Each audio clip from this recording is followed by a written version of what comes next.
Real Madrid, a club known for its 4-3-3 system, a system that has been powered by some of the most iconic forwards in their history. But with time, all good things must come to an end. With Ronaldo and Bale gone, the shocking departure of Benzema left the club without a well-known number 9, signaling the end of their golden system. But then, after losing the gold, they found a diamond that changed the way Madrid has been playing for so long. And with abundance talents in their midfield, this new system not only addressed their striker issue, but also enhanced the team's overall fluidity. So what exactly is Madrid's new diamond formation that everyone is talking about, and why this system is unique than a traditional diamond?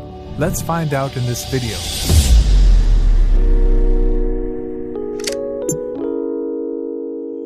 Going into the preseason, Ancelotti surprised the fans when he started using the 4-4-2 or 4-3-1-2 setup, commonly known as the diamond, in Madrid's opening 3 La Liga matches. With the arrival of Bellingham, this diamond shape is designed to take advantage of their midfield talents. While no definite number 9 in the system, this formation offers a +1 advantage in the midfield. If opposition plays a usual midfield 3, our diamond can create a 4v3 situation against them, thereby achieving numerical superiority. When their midfield engages in a press, it leaves one of our players unmarked and available to receive the ball. Once he gains possession, he draws the attention of an opposing defender, thereby freeing up another teammate as a viable passing option. This sets off a chain reaction, enabling the team to establish more direct and shorter passing lanes among players. But the reason this diamond is unique is due to its fluidity. Ancelotti does not tie his players to a specific structure. He allows them positional freedom to create and take advantage of spaces. Instead of positioning both strikers as traditional central forwards, both of them often leverage their winger instincts to situate themselves wide. So the formation not only establishes a diamond shape centrally, but also creates triangular patterns in the wider areas. For example, the left forward shifts wide as a winger, while the left center mid drifts toward the flank, and the left back advances to an advanced position, forming a triangular shape. This also mirrored on the right side as well. When these two setups coexist, opponents apply significant pressure in the central areas. Moving the ball wide to the full-backs and forming wide triangles can relieve this pressure. As the opposition shifts to cover these wide areas, it naturally opens up pockets of space in the middle, where the diamond midfielders can operate more freely again. This forces the opposition to defend both centrally and out wide.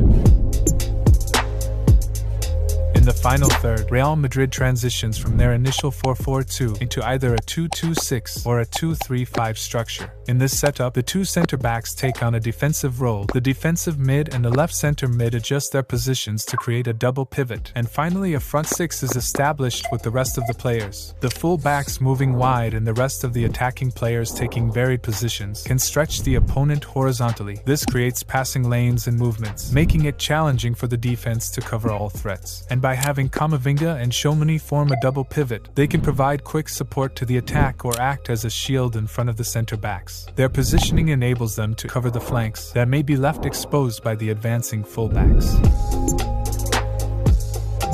When defending deep, Ancelotti often leaves 2 or even 3 players outside of the defensive block. This means that the team defends in a 4-4 or sometimes a 4-3 shape, in which both the forwards stay high while the number 8's drifting wide, and the number 10 drops centrally alongside the defensive mid. By leaving forwards outside the defensive block, they can quickly transition from defense to attack. The forwards are positioned to receive the ball and initiate a counter-attack as soon as possession is regained. But when it comes to pressing, Real Madrid maintains the 4-3-1-2 structure. Both Rodrigo and Vinicius actively press the opposing center-backs, while the left and right center mids focus on marking the full-backs. And then Jude takes on the task of dropping deeper to mark the pivot. This limits both central and wide lanes for the opposition to initiate a build-up and forces them to go long and eventually lose possession. Now let's take a look at player roles of this diamond system.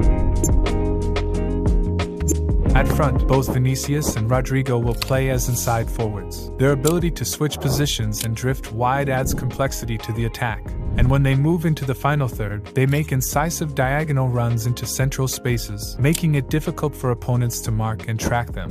While Jude is close to be a shadow striker under Ancelotti, Bellingham's role as a number 10 is particularly interesting. He's used less as a controlling force in midfield, and more as the tip of the diamond, who stays forward and makes consistent runs between the lines. He simultaneously performs the duties of both a number 9 and a 10, filling the void left by Benzema's absence. He is expected to be a key contributor of goals and assists this season, and in fact, he has already emerged as Madrid's top scorer by finding the net in the first 3 league matches, while Camavinga and Valverde occupy the roles of roaming playmakers, as Carlo wants his both number 8s to have a free role who can be flexible according to situation. Tchouaméni will be an anchor. He will act as the link between defense and attack, often being the first outlet for defenders and connecting with more advanced midfielders. While at defense, Carvajal and Garcia acts as wing-back. With an absence of wingers, they are given the freedom to mostly stay higher up the pitch, and they will be the primary source of width on either side, stretching the opposition defense.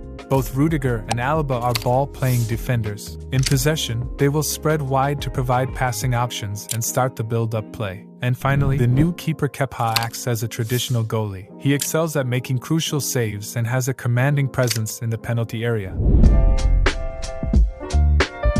Talking about team mentality, Ancelotti likes to control the game. The width and tempo are set to balance, as the diamond naturally clogs the central areas, so a balanced width makes sure we're not too narrow, while the creative freedom is set as expressive, as Ancelotti is known for giving his players the freedom to roam and make decisions on the pitch. The defensive line will be high, and yes, the offside trap is on. This is crucial, especially when we have limited players tracking back.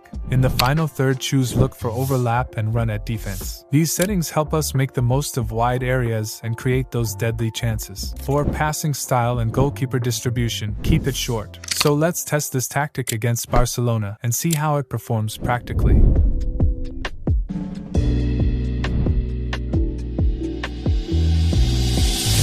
As we operated within our diamond shape, the opposition responded by adopting a narrow structure to restrict central passing lanes. This mistakenly left substantial gaps on the flanks, offering our fullbacks the opportunity to advance and receive the ball. This resulted in drawing 3 opposing players toward him, which created a 5v5 situation centrally. This gave more room for our forward to have a clearer shot at goal.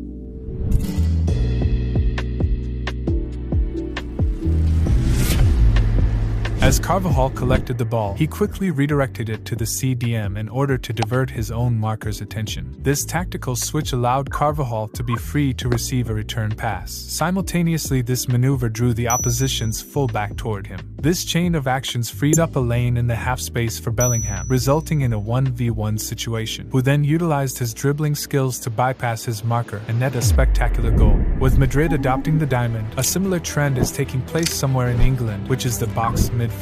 This structure has significantly helped Arteta in transforming Arsenal into title contenders last season, and managers like Pep and De Zerbi are using it too. So what exactly is the box midfield? And how does this outperform the diamond midfield? Let's find out by clicking this video.